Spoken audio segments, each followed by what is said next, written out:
You are listening to I Am Refocused Radio with your host, Shamaya Reed. This show is designed to inspire you to live your purpose and regain your focus. And now, here's your host, Shamaya Reed. Hey, welcome to I Am Refocused Radio, man. We are here once again, and today we have another show lined up for y'all. Today, man, we're going to be talking to an author, and this guy has an awesome story, man. He's coming from Columbus, Ohio, and man, he has an amazing book that we will talk about later in the show. I Made a Place for You. But man, he has a powerful story, a power story of overcoming and really just making things happen. So we're going to learn all about Damian right now. First and foremost, how you doing, sir? Welcome to the show. I'm doing well. I'm super excited to be here. I think your platform is putting out great stories, and so I'm super excited to share mine. Appreciate that, man. Yeah, it's all about stories. So, man, first and foremost, give our audience a little background of who is Damian White, and you as a writer, what inspired you to take that path? Absolutely. So I was born and raised in Columbus, Ohio, as you mentioned. I spent 4 years right outside of Charlotte, North Carolina, attending Davidson College. Go Stephen Curry. Not sure if you're a Warriors fan or not, but naturally have to be for me. I recently published my first poetry book called I Made a Place for You. And I've loved writing most of my life. I would say like through the ups and downs, writing has been a safe outlet for me to kind of get it all out. And I've had some tough times. So having an avenue to make sense of my experiences, something that I've never taken for granted. I spent several months homeless, twice actually, one time in Florida and one time in California. And both times like really wreaked havoc on my sense of normalcy. I guess the best way I could describe it would be like when you're homeless, you don't have the same stories to tell or the same issues to complain about over dinner. You have to focus on survival and escape. And I think that those times taught me lessons that school never could about humility and humanity. And I think that like I had to ask myself, at what point do I end the blame game? When do the ifs and the buts run out? And when you realize that like at the end of that road, you're just stuck looking at yourself, you can often be the hardest person to face. And it made me realize why people get stuck, because that burden of guilt and not reaching everyone's expectations for you isn't a light one. And especially when you run out of people to point fingers at. So all of that kind of culminated into me finally putting pen to paper to write this book. I've been writing poetry since I was 4 years old, and I've done spoken word competitions and poetry slams and, you know, all of that. But there was just something that was holding me back from writing the book. And then those experiences being homeless were the catalyst for just kind of getting my fire back going, because I realized like I could possibly not make it long enough to see some of the bucket list items that I promised myself I would accomplish, see them through. And writing this book was one of them. So at the point when I came back home and I got back to kind of a regular routine, regular life, got back working and got back to a normal kind of like lifestyle, I really did focus on writing the book. So that's kind of what led me to I Made a Place for You.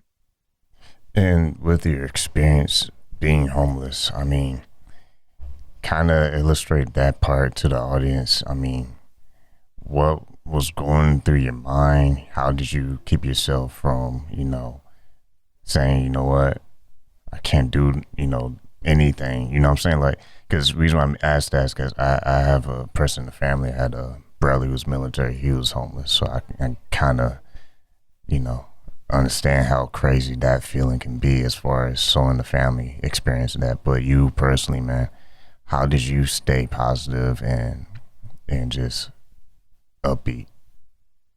Yeah, and it's super interesting to think about how I felt about it then and also how I feel about it now. Then it was really actually freeing in a sense, because I was at both times I was escaping situations that I didn't want to be in, getting rid of having to be in circumstances with people I didn't want to see every day. And so I think that although I knew my life situation wasn't the best, I also felt a sense of chains breaking from getting out of those situations. So in one way, it was kind of like liberating in a sense. The other side of it though was it was very like difficult for my identity because I had built my identity on being the A plus 4.0 student in school. I went to the private school and then I went to the private college and I went to grad school even though I didn't finish, but like I still was doing the things that like I was walking the path that like I assumed I should be walking and like that I knew was up to par, I guess you'd say, for my family standards and friend standards and kind of just like the standards I had adopted for myself um, along the way.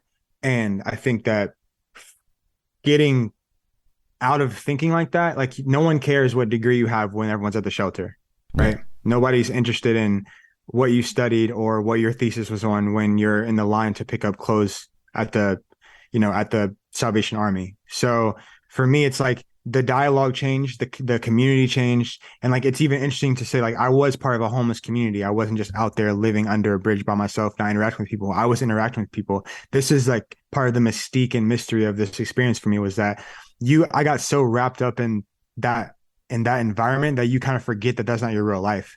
And there was a part of that. There were points in time where I wasn't so sure I wanted to come home.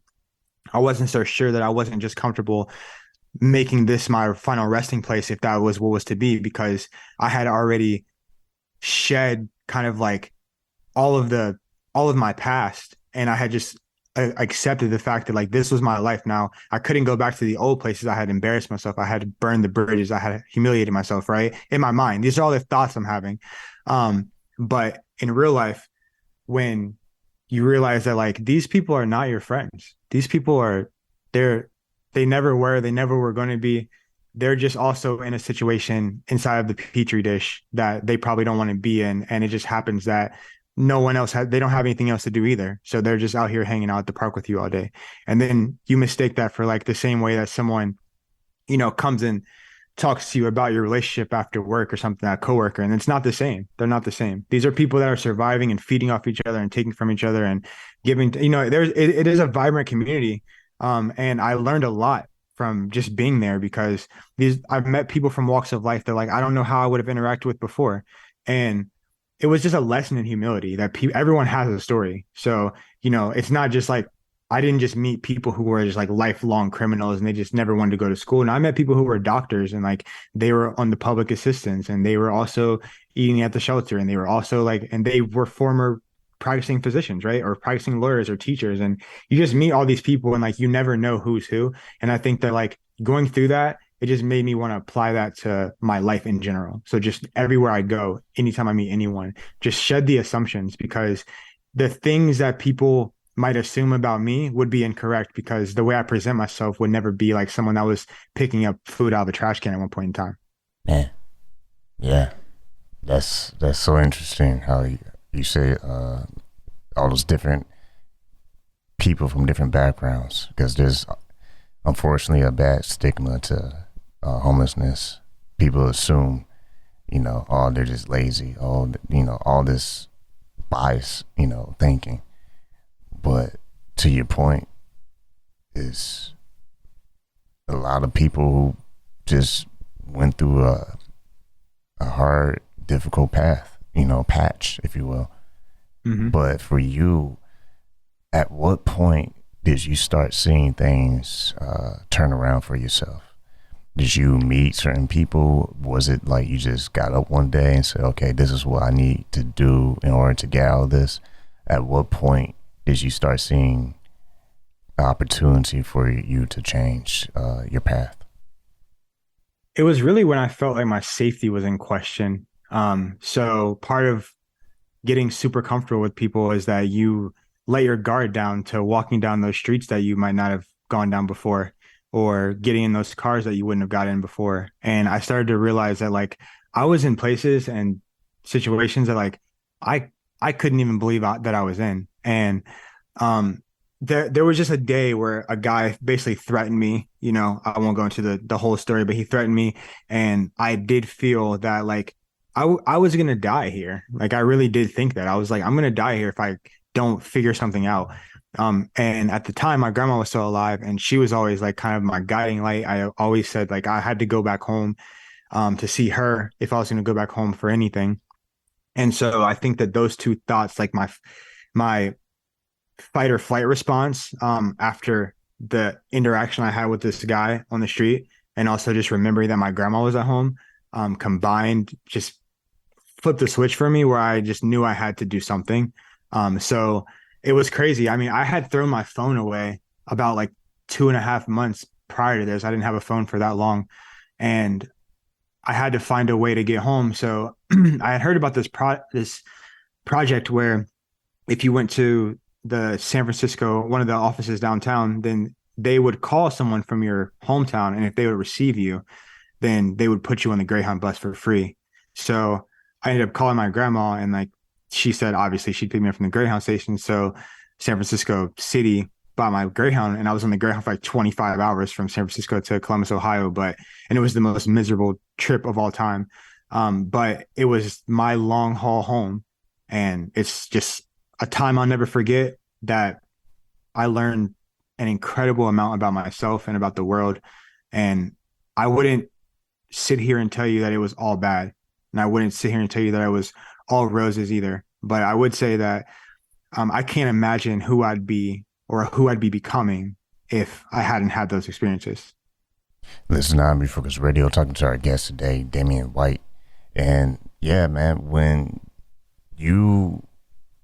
we touched on earlier in the interview, you being a writer, but specifically you got into poetry, and in a way that was another tool for you. So explain for the audience, was that a way for you to kind of release the stress and kind of start the healing process, or was it just something that you always utilize? Yeah, it was something I always utilized. I had always poured my feelings and thoughts into poetry. It just happens that this book was mostly geared towards getting out some of the thoughts and questions I had from my experience being homeless. So there's a lot of like spiritual questions and self-identity questions and growth questions, and just like there was a lot of maturing that happened and kind of like unpeeling like an onion, in a sense, that happened at that time. So this book was just my place for that, right? So that's why the title is I Made a Place for You. And poetry for me has just been, it's like I love rap too. I make music as well. But both forms, I think that the thing that's super striking to me is you can code a message, right? So it's like it's almost like a hidden language. So you can read the words one way, but the way that they're arranged, can impact how that message hits. And I've always loved that. So that's why if you look at my book, the poems they're shaped, right? And the shapes are in a sense symmetrical to the illustrations, for a reason, because there's a visual component. And like, I haven't found anything else that makes me feel the sense of completion and satisfaction that I have from writing poems. When you made the book, I Made a Place for You, tell the audience your experience. Were you self-published? Did you go with a publisher? What was that process like? And was it your very first time releasing your own book? For sure. Yeah. So I actually published through an indie press, independent press.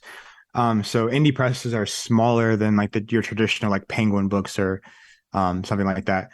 But they operate like agencies in a sense where they help you with your cover designs, and they help you with structuring your book and like making sure all the formatting is correct and submitting everything in the proper documents to the printers and all those things. And so for me, it was essential that I felt I had put so much work and time and effort into this project that I needed to also invest in it so that I could make sure that my final product matched the intentions I had and vision for the project. So for me, self-publishing was never really an option, just because I knew that with my, lack of experience publishing, this is my first book, right? With my lack of experience, that kind of trying to get this illustrated poetry collection formatted properly, everything done the perfect way so that I could, send it out to editors for review and things like that. I needed to have the right team around to make sure that I did that. So I worked with an indie press, and it was great. I mean, I had strategy calls with them every month or every couple months, and they just tap you into different resources. I found out about Podmatch through the press, right? So like that was they were the reason why I even found out about the platform to start reaching out to podcasters, which is something I've been wanting to do for a while.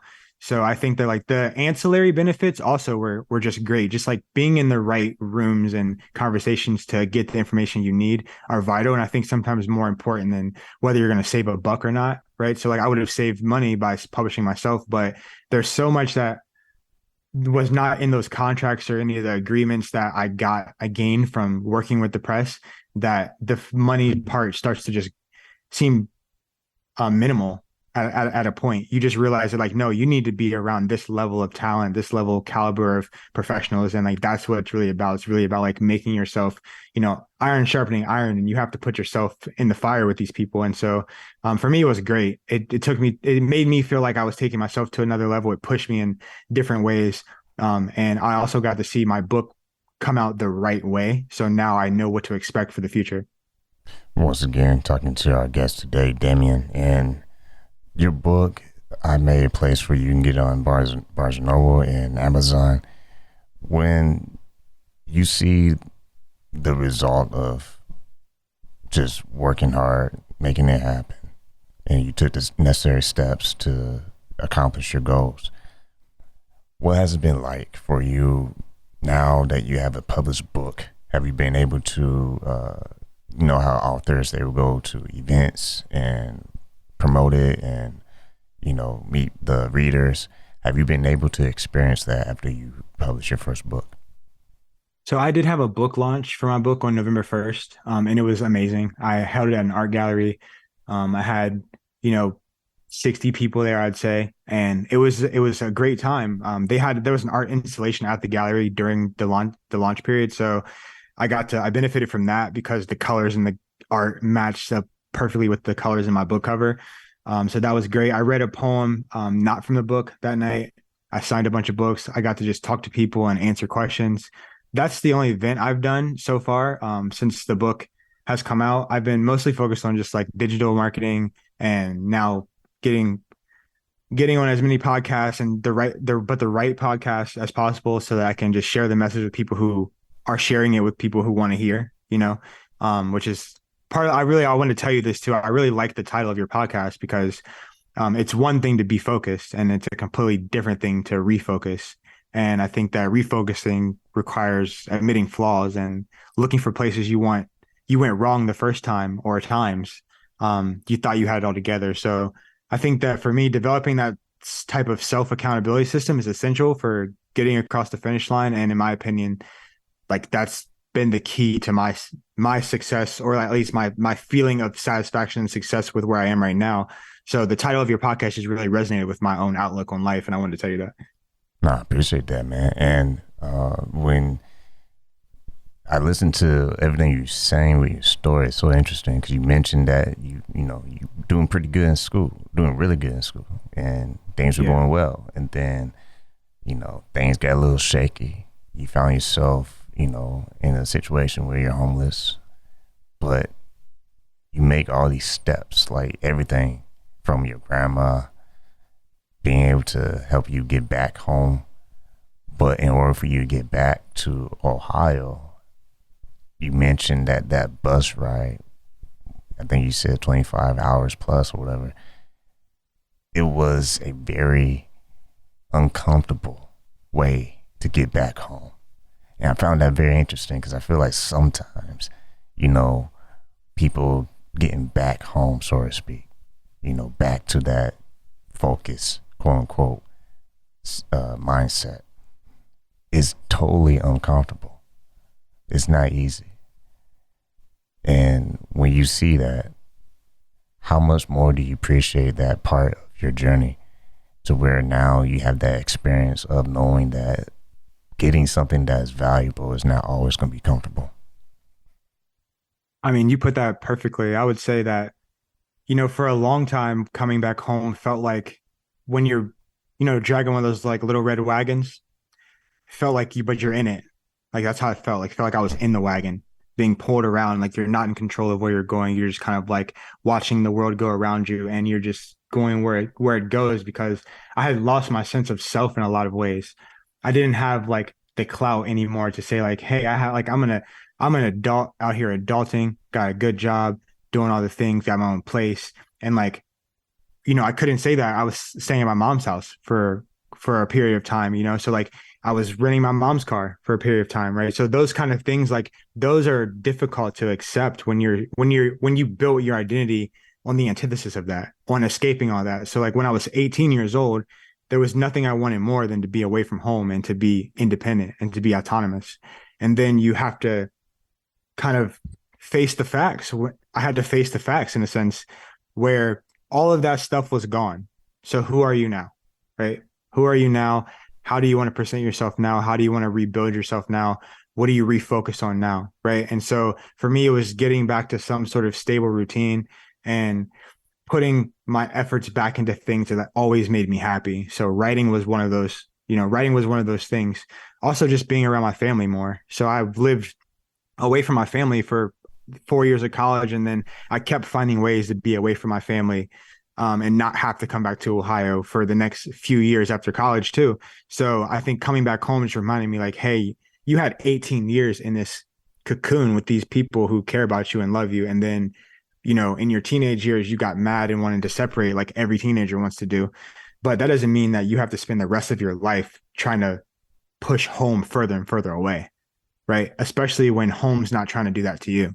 Home's trying to pull you in, and you're saying, hey, like, I know you're there, but I don't want any parts of that. And so I think that like now it comes full circle to the point where I can appreciate the fact that like the people who are still here were there even when I was paying them no mind.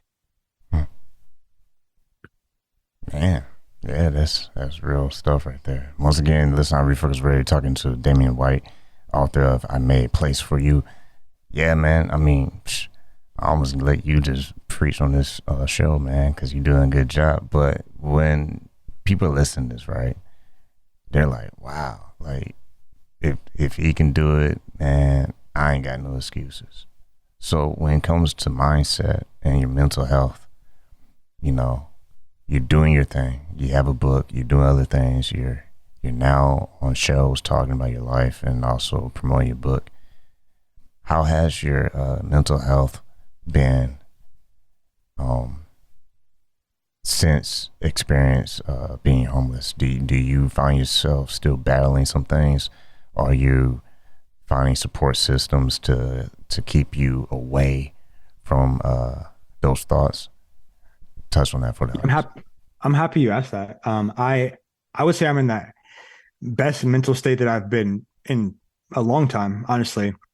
And I think that part of the reason why I was ready to come to podcasts and different platforms to tell my story had to do with the fact that I felt like my mental health was stable and that I had come to reconcile all the things that caused me agony in the past. And I'd had all the tough conversations I didn't want to have and that I'd buried inside. And I'd talked to the family members I didn't want to talk to in a while, and I'd hashed that stuff out.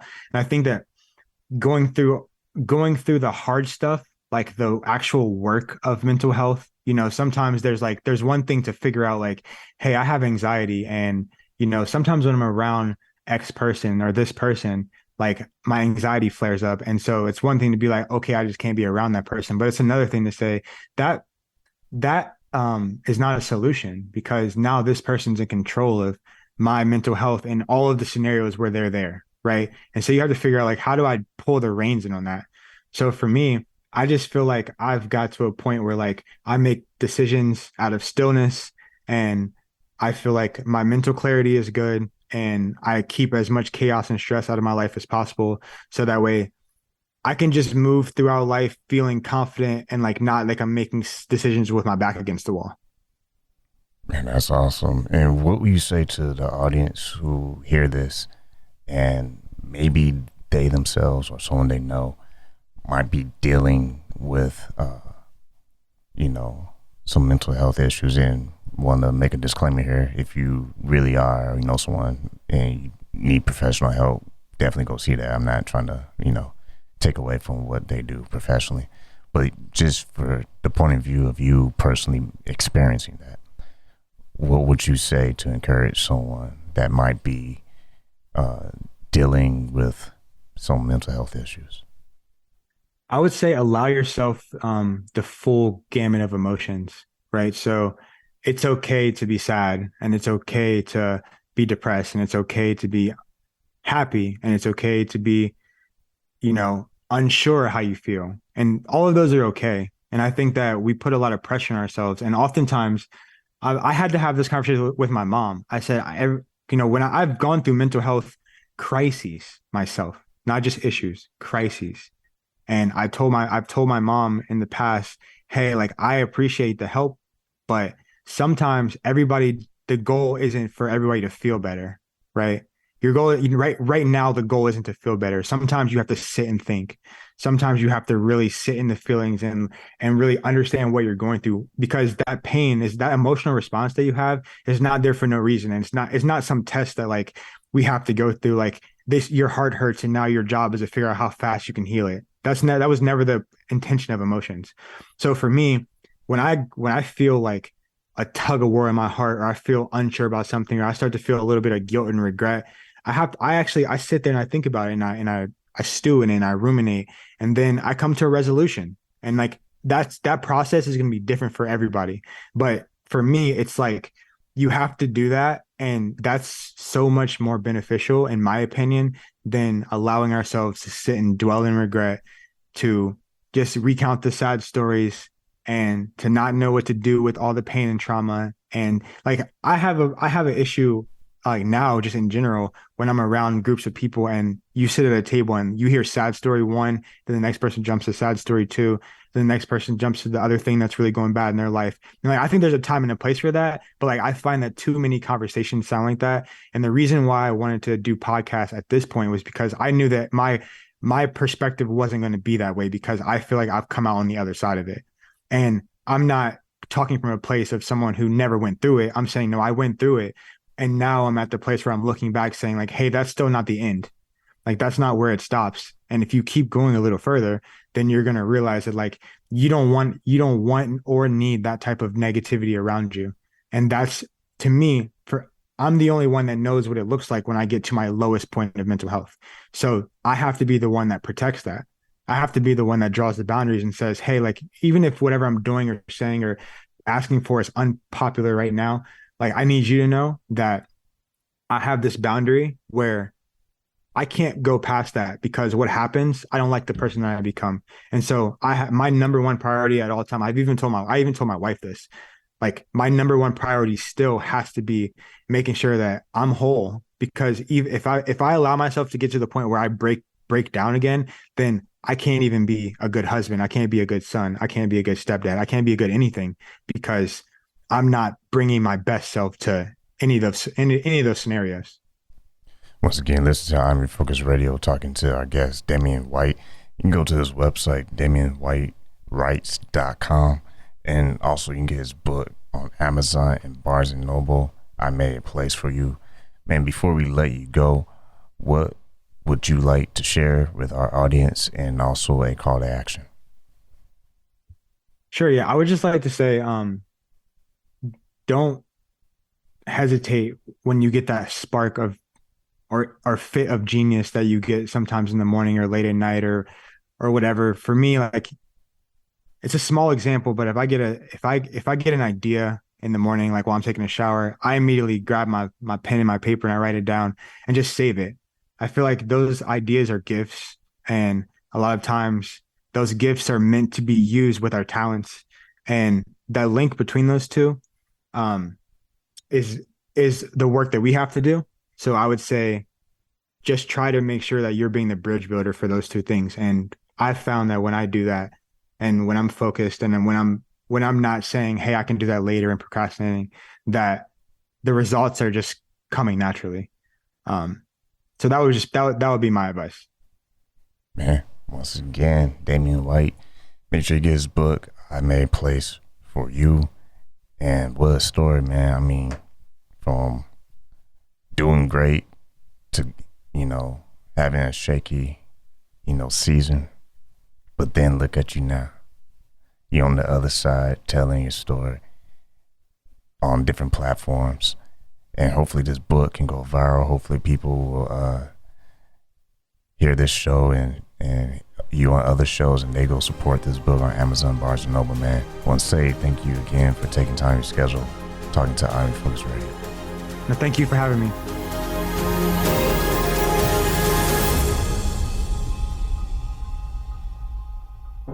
Hey, it's Shemai Reed with I Am Refocused Radio. Make sure you go to IamRefocusedRadio.com to listen to today's episode. Once again, like we always say, keep God first, stay focused, and peace.